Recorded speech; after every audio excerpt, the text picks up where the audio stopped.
We are recording, so we can kick this off whenever. I'm not gonna do the intro. Yeah, that's Sam. Sam, that's you, buddy. Oh, I'm doing it? Oh, crap, okay. What are we calling this? Is this a podcast?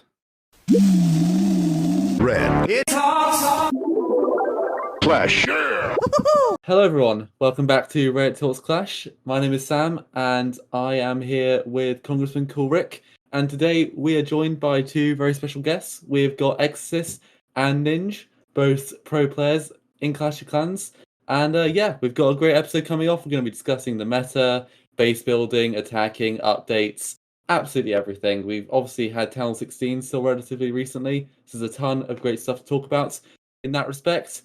Exodus Ninj, do you want to introduce yourself? Tell people just roughly who you are, your experience, who you played for, all that stuff.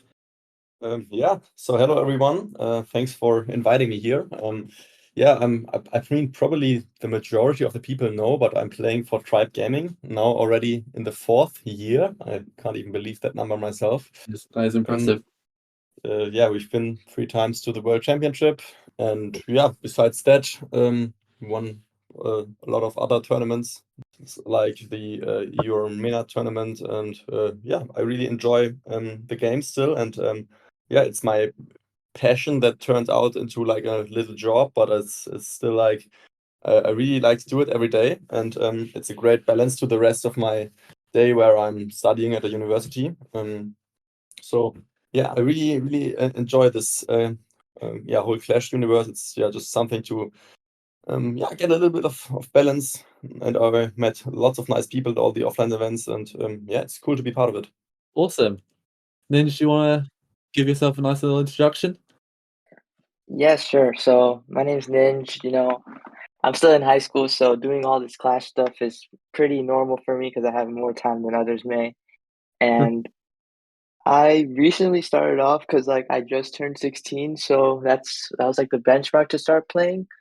But yeah, I play for VM Legacy, and my most accomplishments wise, the most amazing thing that's happened was probably playing on a live stage in Seattle for ESL North America like last September, which was probably the best part.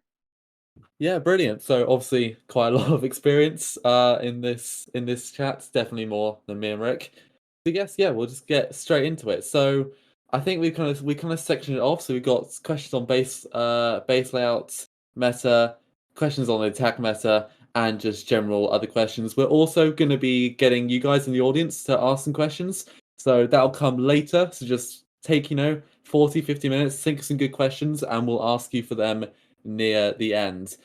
So we'll kick right into it with thinking about, we've just got a new town hall. We've just gone from town 15 to town 16. We've had new balance changes. We've had a new troop, a new pet, hero equipment, obviously being the big new change. And just generally, how has that affected the whole base building process? Either of you can take this away. I don't mind. I'm not building bases, bro. Okay, yeah. So for me, basically, I used to build the bases and I still do, but last year I was focused on it a lot more than this year. But from what I've seen this year and from what I've built at RH Base Building especially, is that most of the bases need to be having different aspects than they used to before. Like for now, they like back in the day, on Title 15, it was always like 3 multi setups and rage towers. But now, if you're focusing on the Legends League aspect and stuff as well, you'll see a lot more single target Infernos and Poison Towers coming back because the 2 most common attack strategies right now are probably Root Rider spam, where you just drop a line of Root Riders, and also Super Archer Blimps. So those 2 strategies are making a big comeback in this new meta, and it's important that you adapt the bases to stop that more. And that's just what we've been focusing on. How much building are you doing these days? I still do it actively, like I said, at RH Base Building mostly. And it's that like right now with the state of the game, it's not really worth building a whole lot, but more so about tweaking, like having a really good base and then seeing what's the most common entries on it, and that's just being able to adapt the traps for those entries and making those entries harder and specific is just like more of the best things that you can do right now, because the newer the base, the less like predictability you have on what they're going to do. It's just about like testing the base and seeing the most popular attack strategies on it and then baiting those. I've seen a lot of people questioning whether or not it's really worth it to be spending money right now because of how offensively heavy the meta really is. So, like, what do you think the benefit is in having a much better base? Is it just that it has a better chance to defend a little bit more, or are there things that are straight up unstoppable, or I don't know. Yeah, that's a good question. So the way I approach this question would be like right now, if you're in Legends League or just like closer to the top level in the rankings right now, you'll notice that almost everyone has the same base. And the issue with this is that like, we have some people in the community like Itsu whose bases get super popular immediately and everyone just ends up running the same one. And when you're running the same base, it gets known. People definitely see it a lot more often and they find their cracks to it very much quicker. And when there's this many people pushing high cups and they find their cracks quicker, the less predictability you can have on those players who attack you. And on the opposite end, if you have a fresh base that you bought from RH, for example, then there's a higher chance of getting a defense because people haven't seen the base before. And it's just better because you know that the builders there are always going to be testing the base for the meta that's like in the game at the moment. And I think it's just better if you have a fresh base rather than an old one because it's not necessarily the same thing because people have seen the old bases a lot more than the new ones. Yeah, so obviously, kind of all this has been centered around is it even worth buying a base because the hit rates are so high? And I know obviously both of you are pro players, so you kind of view the game probably a bit differently to the average player. As I expect casual players will be thinking, great, the hit rate's higher, people are getting 3 stars more, wonderful, the game's easier. But I imagine you might see it in a slightly different perspective.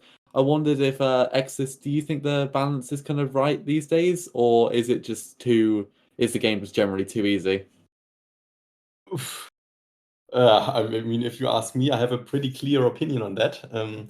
I guess maybe some more casual players will, not or will disagree with me, but in my opinion, the game is way too easy right now. With the root riders coming in and also the new equipment, for example, like the gauntlet or the Spirit Fox, the new pet that got introduced in Town Hall 16, I think the offense is just way too strong, and there is just no defense that can counter those the new stuff. And like anyway, therefore I think we really have to see some balance changes coming up, in my opinion. Otherwise, the esports scene or the esports year is not going to be that interesting, in my opinion, unless someone enjoys watching 14 to 15 all year long. But I think for the casual players, it's probably nice because they just get more triples and can get higher scores. On the other hand, they will also get higher defenses if they are in Legend. But I mean, for me, it's always like, what is kind of missing since 2016? You always had like, or not always, but often you have like the that you go into an attack and you really want to three-star the base. And when you three-star it, you're happy because you three-star it.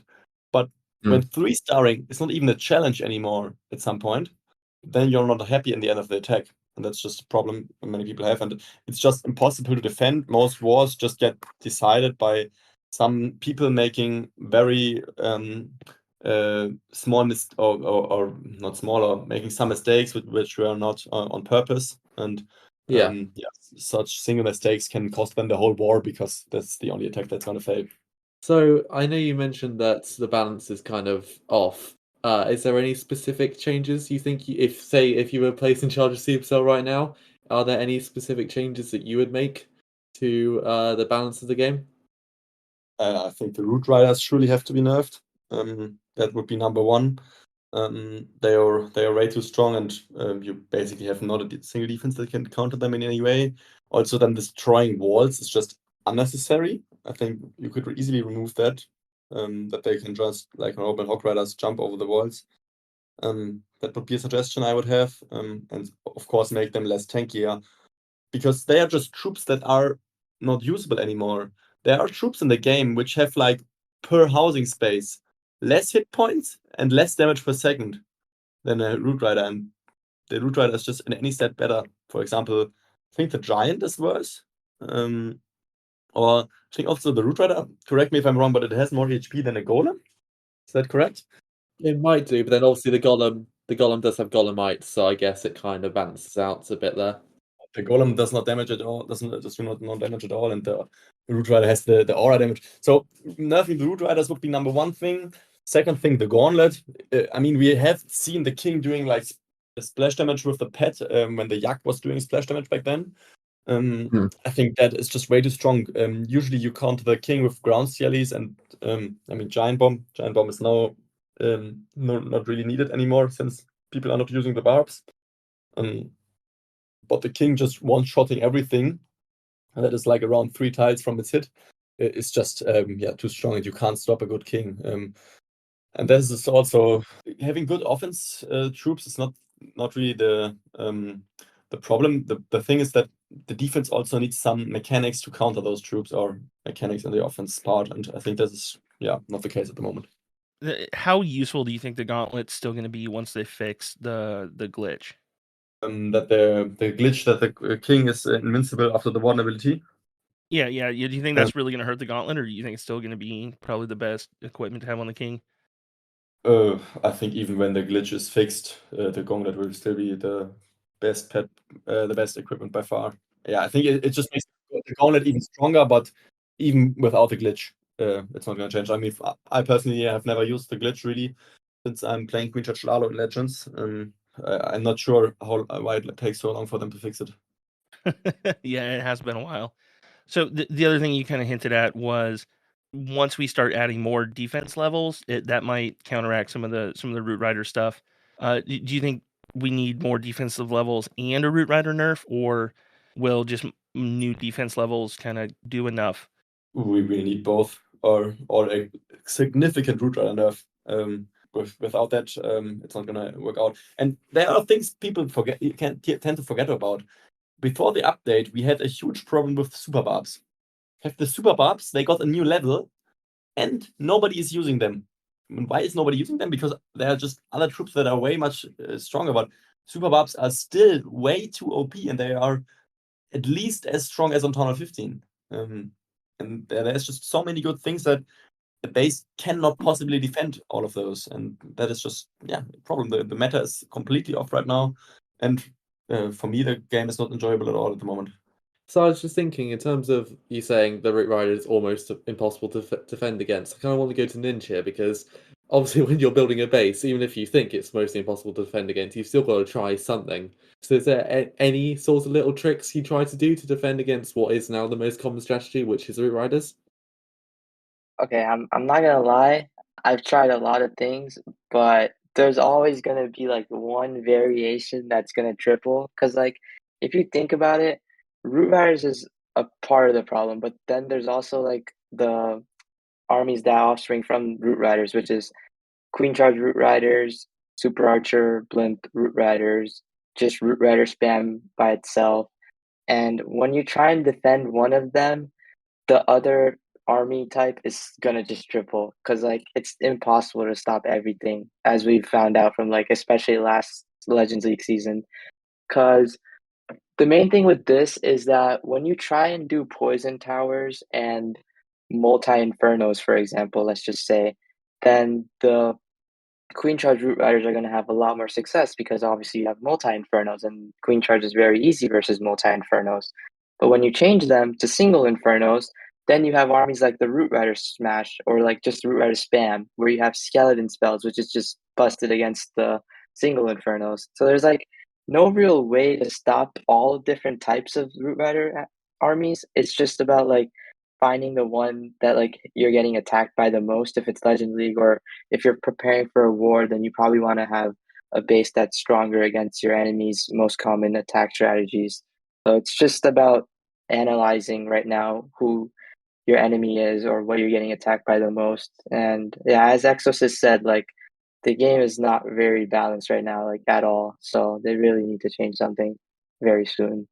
Then, like as you're building, these bases, like what kind of attacks are you really kind of prioritizing defending against? Since there's so many options right now.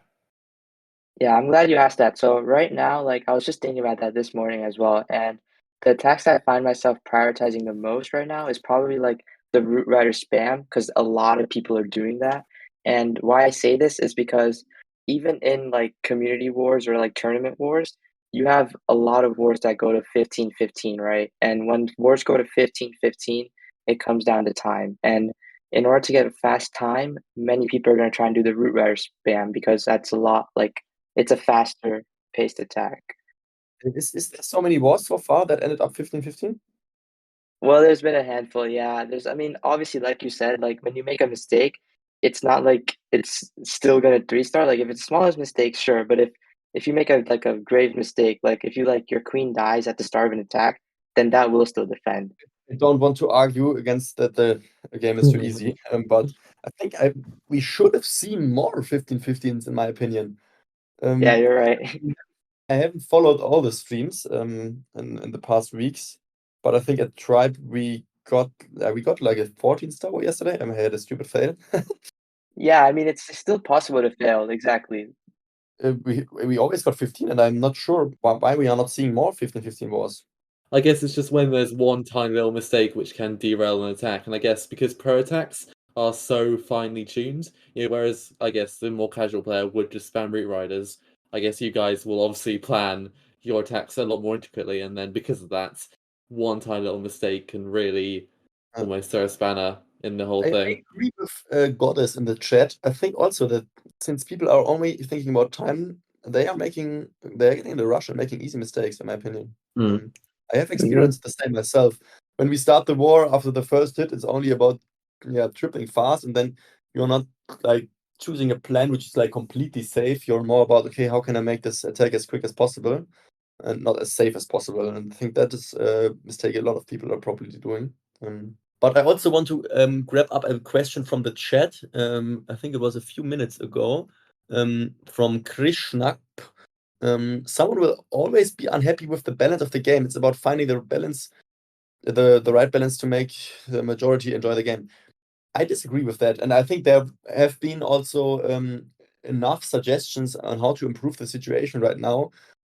For example, there's the idea of making an esports mode that the esports matches and stuff are played on like a different balance than, for example, the Legend League or the normal Clan Wars.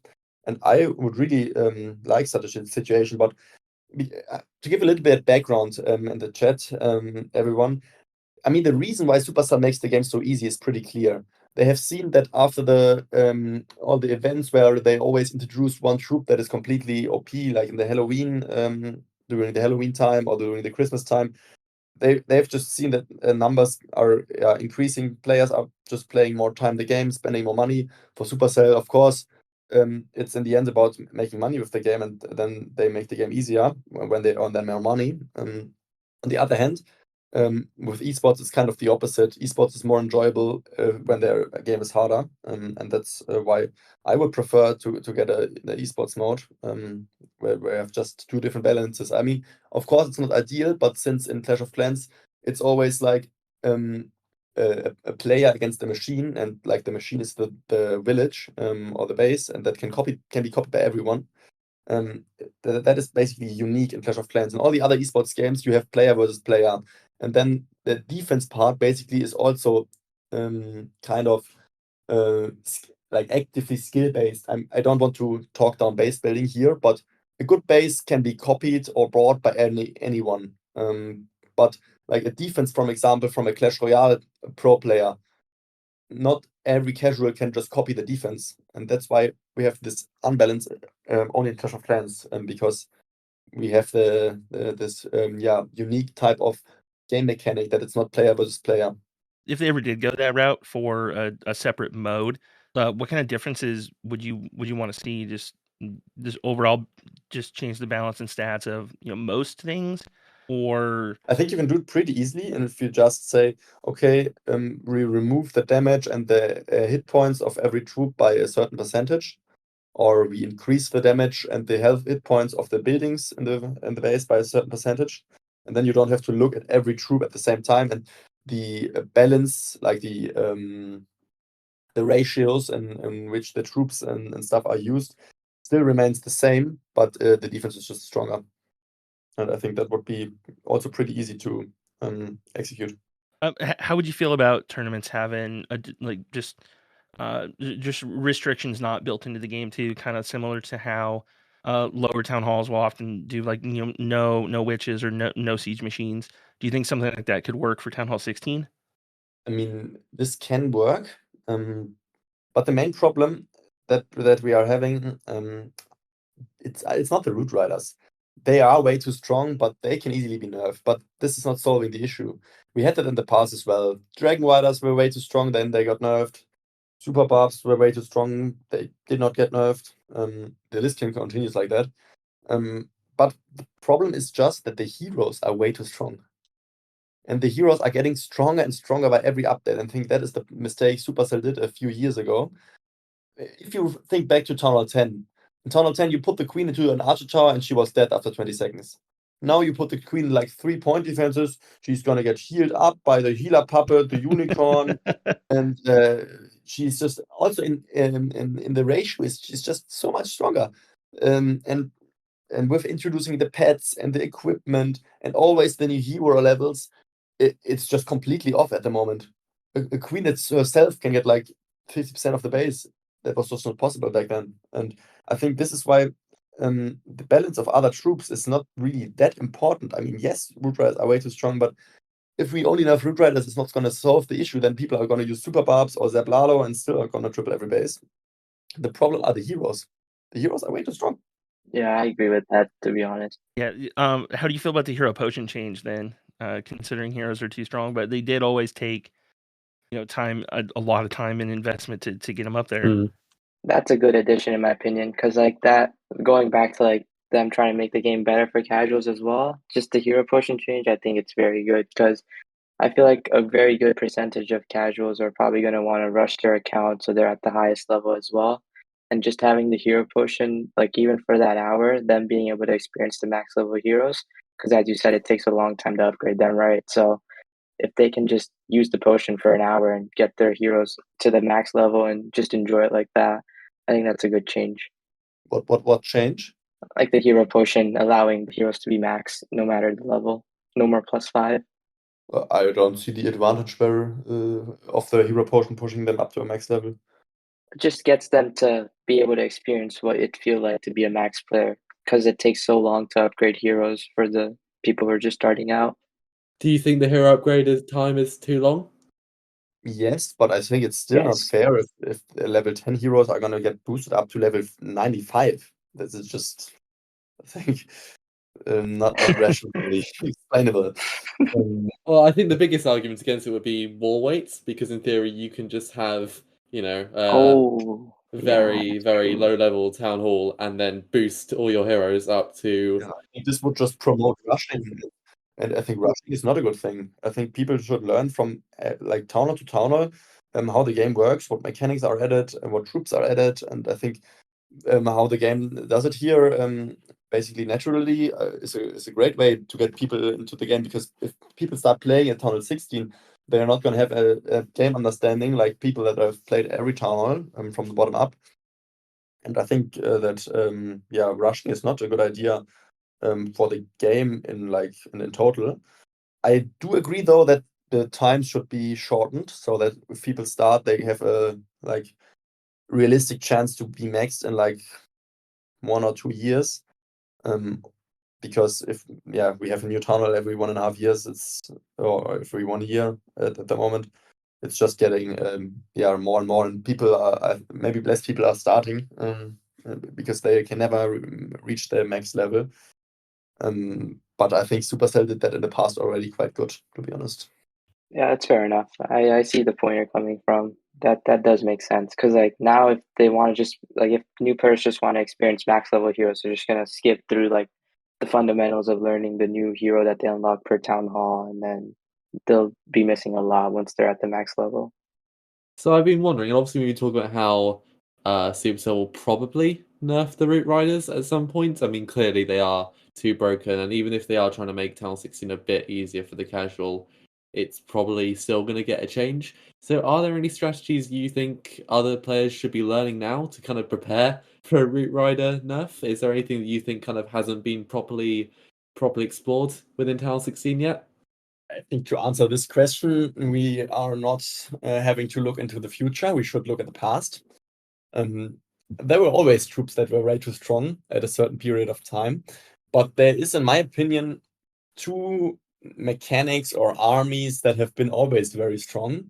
And this is on the one hand, Lalo, and on the other hand, Queen Charge.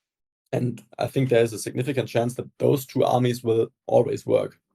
And that's why I can encourage everyone to learn those armies, especially Zeb Lalo at the moment is crazy strong. And I think it's also quite fun to learn, because it's not just a brain dead put every troop in one line. Yeah. And I think it's at the moment in a state where everyone can learn it, and everyone can triple with it.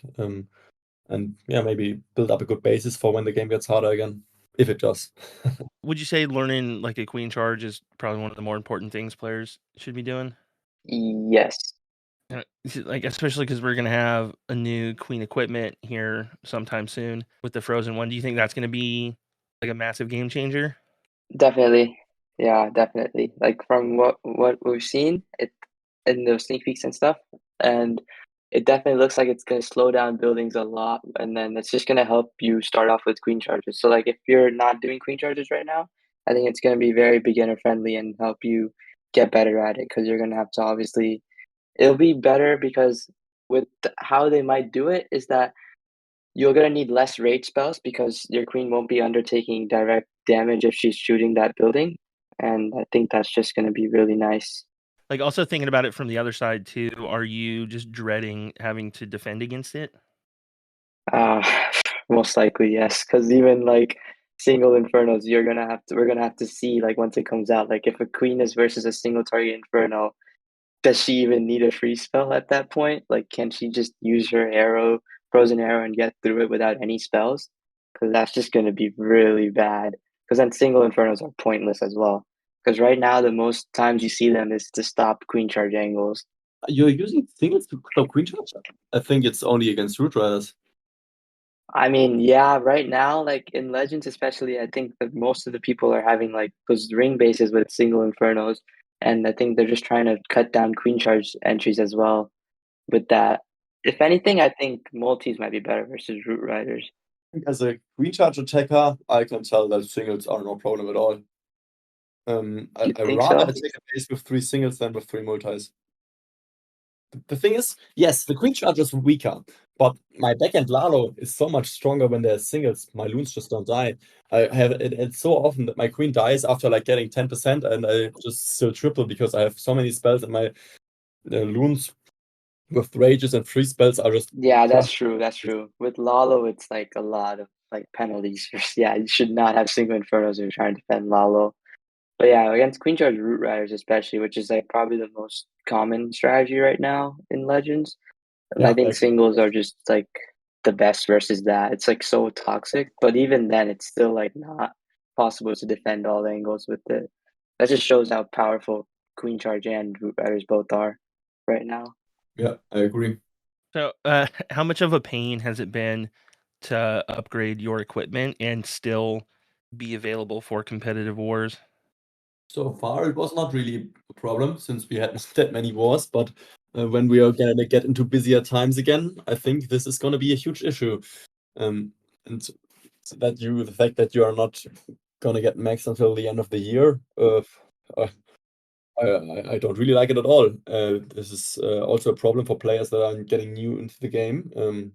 How are they supposed to get next, even if they maybe not have a active clan that does clan wars every day and clan war leagues and stuff. I'm not sure if that's a good idea. I mean, yes, okay, it keeps the max players busy, but not sure. I have no idea about the statistics, how many players are maxed, but I think that's probably only a few. Yeah, I do not like this either.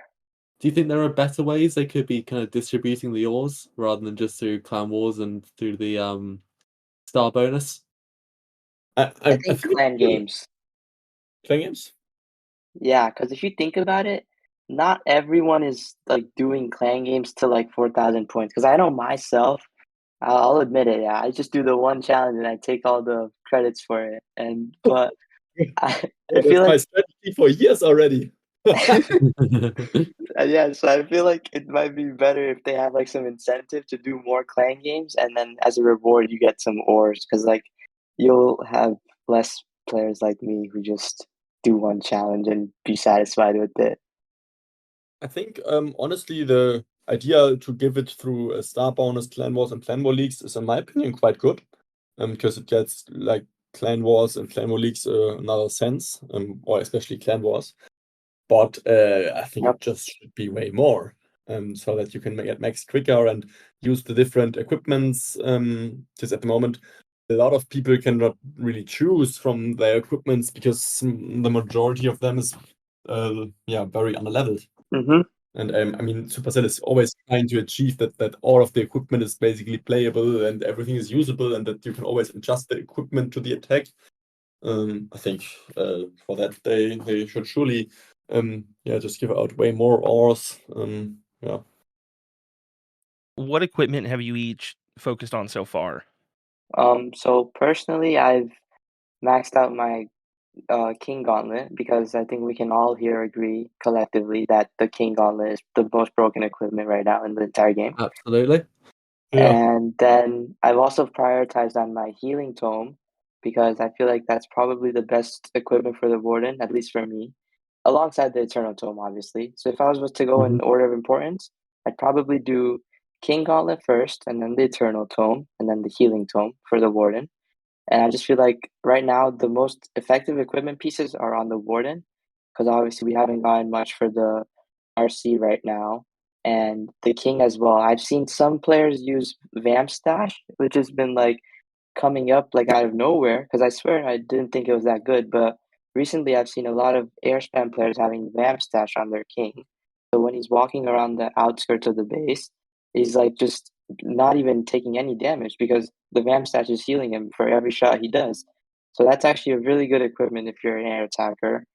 And for the Queen, I haven't experimented much with it, but I maxed out my invisibility vial, because I think that's still crucial if you're a Queen charge or a Sui player. Having her just go invisible and do more damage is just very important, in my opinion. I mostly agree with you, Ninj. On a Queen, I think the healer puppet is great. I've seen so many suicide attacks or hero dive attacks where they send the heroes into the base, pop the Queen ability, and then they have a Queen charge going on. Yeah. I agree though that the invisibility is the most important, of course, on the Queen. I think there will be no way around it, no matter what you do. For sure, the gauntlet is the most important thing. So that's also correct. I also create up the healing tome a little bit, but for Queen Charge Lalo, I think the health boost is just more important. Because otherwise the loons just die immediately. I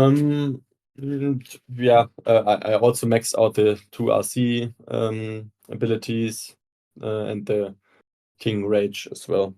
So the two pieces of equipment neither of you mentioned there were the earthquake boots and the giant arrow. Have either of you really found like an application for them at all, or do you think they're mostly useless? I think maybe the earthquake boots, maybe they could be usable for air spam as well. If you don't bring wall breakers and the king just opens the wall. When you pop the ability, frozen arrow, no. Important thing to keep in mind with the earthquake boots is that like they might not be the best at Town Hall 16 right now, just because we have more access to better equipment. But I think for lower Town Halls, earthquake boots is like one of the first ones you start off with, so it's going to be really important for those players who are emerging from lower Town Halls. And I haven't experimented with it myself, but I'm pretty sure at the lower Town Halls it's like really good. So it just honestly depends on what town hall you're at as well with the equipment. And as far as the frozen arrow goes, I've heard it's really good at Town Hall 12, especially. I don't know why, but I've had a few friends tell me it's really broken at Town Hall 12. When you're building 10 L16s, do you even care about lining stuff up for the giant arrow? At the moment, no, to be honest, because I haven't seen anyone do it except like Cynthia in a creative war. But I don't think anyone is going to be that much into doing fancy stuff. Yeah, there aren't many Cynthias in this world. The basis that he sells in RH, he keeps an eye on that. Yes. right. Let me get back to my list of questions. Okay. What do you think are the most common mistakes people make when they're attacking? Not using the gauntlet. Fair, fair. I think maybe like not paying attention to small factors like time, because I've seen a lot of time fails recently, and I feel like also having spotters obviously helps with this, but you need to be having a close eye on time because even some of the most broken troops in the game right now, like root riders, are also getting close on time because of how slow they are. So I think that's the most common mistake people make right now. Just in kind of in terms of your Clash lives, I guess, how much time are you guys spending on Clash, I don't know, each day? And that includes, practicing, base building, doing whatever you do, just generally Clash stuff. Mm, I'll let you start, Exo. No, you start, Ninj. Okay, I'm gonna set the bar high here. So basically, I'm a high school kid, so I have a lot more free time, like I said before. And Yeah.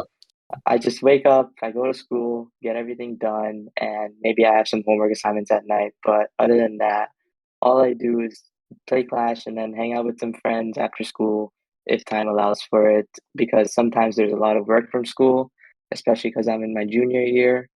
But yeah, on a roughly estimate, I do still invest like about 3 hours every day because I have legend hits and stuff and just casual and like building bases, obviously. And yeah, so I would say around a good 3 to 4 hours per day. Exorcist, do you match that? Do you beat Ninja, or are Do you a you bit think less? or I am below? Do you think I'm gonna beat you or I am below? Below. Yeah, so I've measured that over the whole past year. I mean, not like continuously, but I've always, since this is one of the most asked questions I always get, also from my real life friends. I always, look on my iPad. You can see the screen time Yeah. from the past week or from the past 10 days. And I've been keeping an eye on that, like for all the times, for the off season, for the normal season, for the World's preparation, and of course it like shifts from time to time. But I have to give you guys a little bit of a background for that. So I am a uni student. I am a marathon runner. I am Wow. working for not sure what the proper term is in English, but I have like a student club where I'm Right, yeah. leading some teams, and I'm also have a job at uni where I'm a tutor. So I have some things also going on besides Clash, Yeah. and I've been trying to like maximize or like to maximize my efficiency when I'm playing Clash, so that I invest only few time, but still not get worse on my skill level. So in the past, it's always been like I think on average the past year between 1 and 1.5 hours per day. Wow. In kind of like when Clash Worlds is on and when you were preparing for the World Finals, obviously I assume your It average is was a bit much above. a bit more there, probably like Yeah. 3 or 4 hours a day. So similar to what Ninja said. Did you struggle kind of balancing your university life and all your other things you've been doing alongside Clash at that point, when things got quite busy, or did you generally kind of cope with it okay? Yeah, so it was kind of a challenge, but I think this is also one of my strengths to manage my time efficiently to the different tasks that I have. And I forgot, I'm doing an internship at the moment for Oh my about God, 3 so you're months. doing everything. Um, it was quite challenging this year. It was harder than the year before because my exams are always in mid-December, and as you guys all know, the championship was in the end of Not November. great timing. That was not not a good timing, but I've been doing it like this. So I always wake up, do a few hours stuff for uni, and like especially when we're talking about the world's prep, I set myself like a time which was always like 5 p.m. And after 5 p.m. I stopped my uni work and started the cash prep basically. But I also have to say I cannot play efficiently for 5 hours straight. My brain power just lacks after a few hours, and I think it makes no sense to play when you're not 100% focused, and therefore I also stopped then when it's not efficient anymore, or maybe I watch some. I also basically never watch streams or videos from other wars. Only sometimes to get some ideas for my own attacks. But that's also why I'm lacking a bit of what's going on in the scene. But yeah, it was quite challenging, especially the 2 weeks between Worlds and my exams. I was sitting in my room for 24 hours basically learning. But in the end, it turned out all great, and I will continue the same this year. But this year it's also going to be more chilly since I'm in an exchange semester or a semester abroad in the US. Nice. From July on, and since people are only chilling there, I will be as well. Is just out of interest, what degree are you doing at university? I'm doing business administration, bachelor. Very nice. Those of you guys in the live audience right now, if you have questions you would like our guests to answer, go ahead and put them in the chat now, and we're gonna spend our last couple minutes going through those. Hardtech is asking what the average Legend League trophy loss is at the moment in different ranges. If you guys want to address that. I probably lost on average 280 to 90 God. in the end, like the last week. What kind of trophy range was that in? 6,000. Oh wow. Not doing too bad then. But yeah, already this week I had a minus Very 300. bad. Like last season, it was really bad, especially because like a lot of pros were pushing, and I think this season there are as well. But like when the entire community is pushing, like pro community included, it becomes a lot harder to defend, obviously. But also right now, like when there's a lot more casuals also pushing, which is nice to see, and also not nice to see because on average, I'm just getting destroyed on defense. And to say the least, minus 270 is like as good as a minus 220 at Town Hall 15 for me right now. So yeah, the average has definitely been a lot higher right now, and I'd say that anything below a 280 and you should be happy because as long as you can do good on offense, that's the only way you can probably gain cups right now. We haven't had a lot of Town Hall 16 Legends seasons yet, but like how high in trophies? Where do you think the divider is between more casual and more serious players? I mean that shifts of course. In the beginning of the season it's lower, and then it's like a linear function going up day by day. So I think at the moment we are past the first week of the season.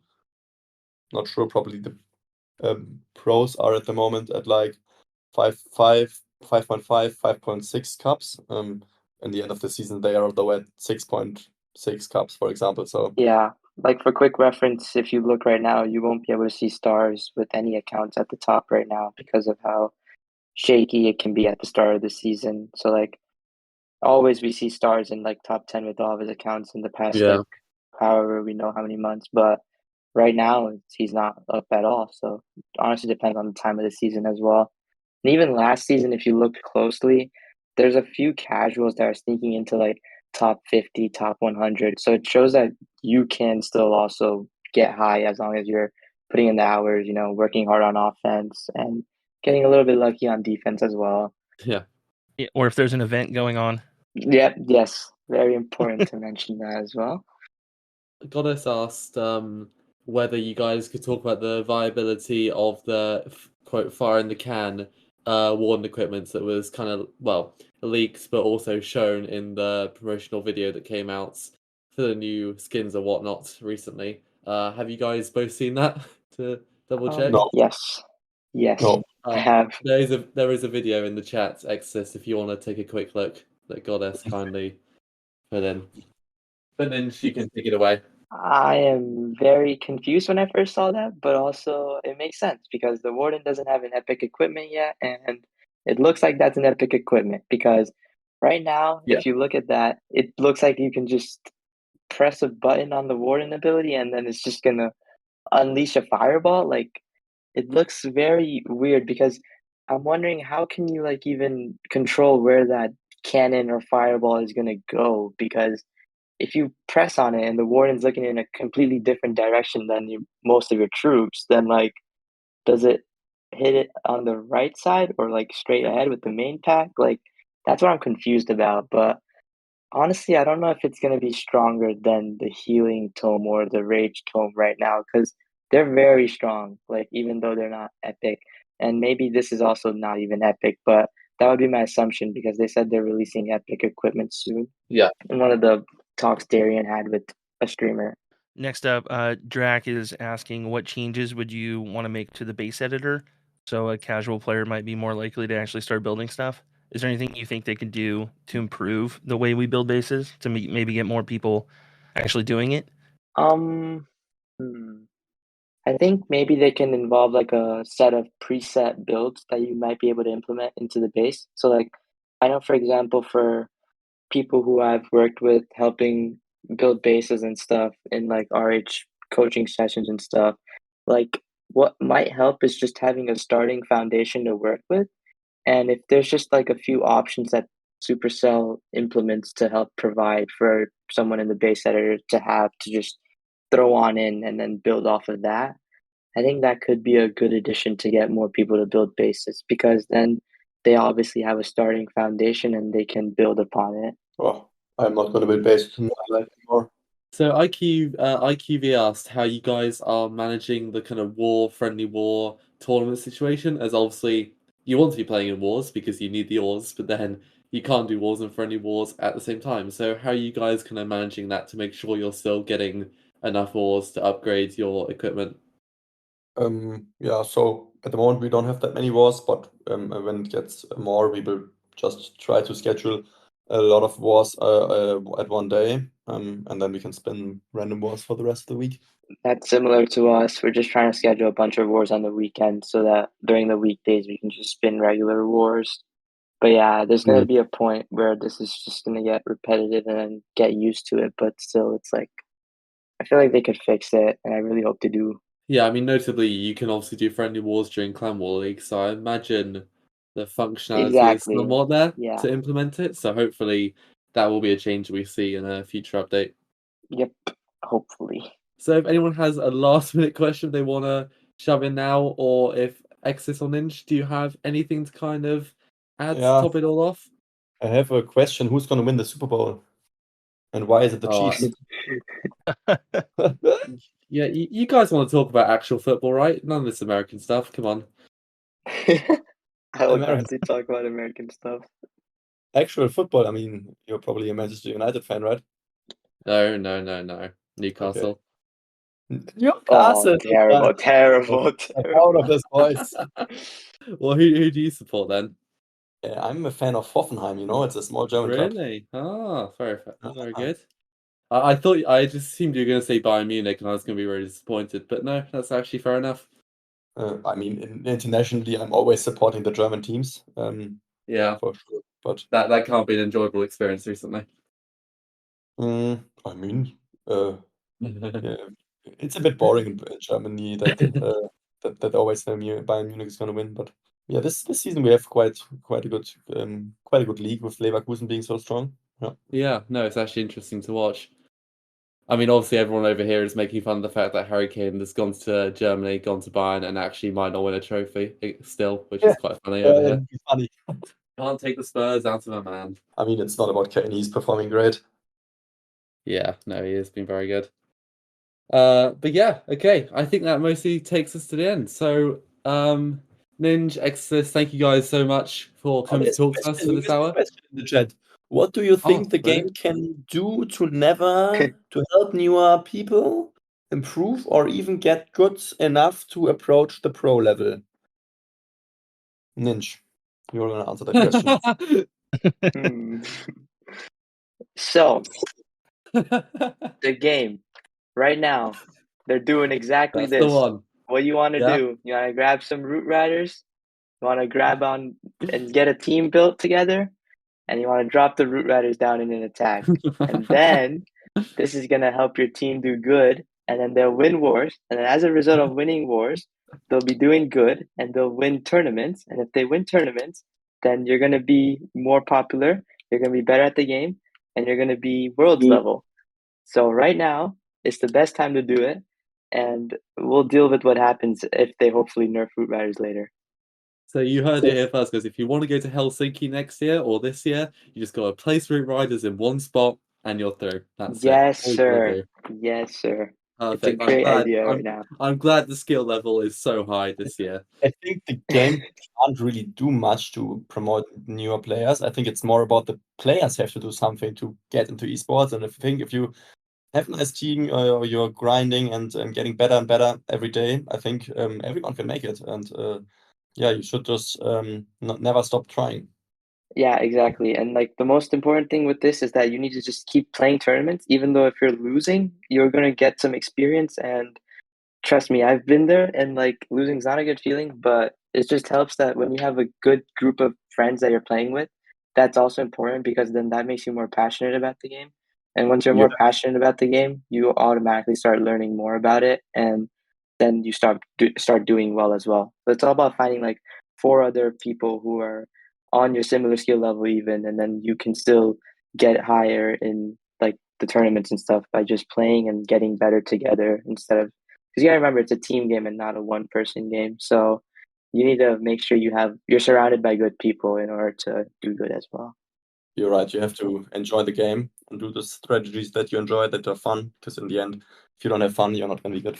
And a relay question here. The game should be incentivizing people to learn the attacks. I mean, currently that's what they have a practice section in the attack area where you learn new strategies like But that Queen has Charge not been Hybrid. updated for That has ages. not been updated, yes. I But think they currently the really most need recent one to. is a Channel 13 hybrid. Would I be Town right? 13, yeah. Yeah. They really need to update that. What's going on? Well, when the I last know. time was I used miners. To be fair, I have actually been using hybrid recently, and it's not bad. It's not bad with the healing tome. Have you been to Helsinki? But well, look, I'll be there this year. I promise you. I've got my tips from Ninj now. Just need to place Root Riders all in one Yes, spot. sir. So I'm gonna be there. I will see you all there. Just gotta find 4 more people from chat now. Well, hopefully we've inspired some future pro players here today with the expert advice of spamming Root Riders. But as long as haven't missed any more final questions, I think this will be a good point to actually wrap up.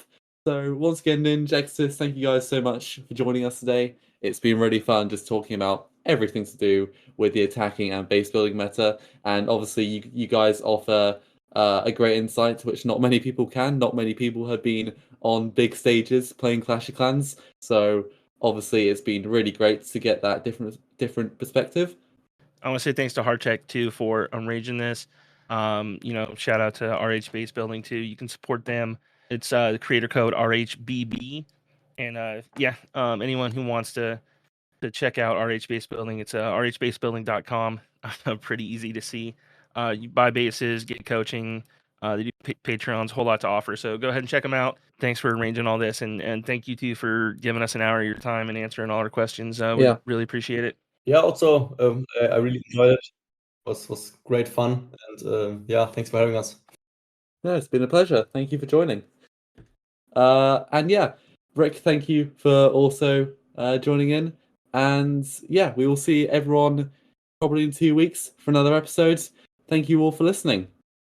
All right, that'll do it, everyone. We'll see you in 2 weeks-ish. Probably, maybe. We'll see. Bye. All right, bye. All right, bye bye. Bye-bye.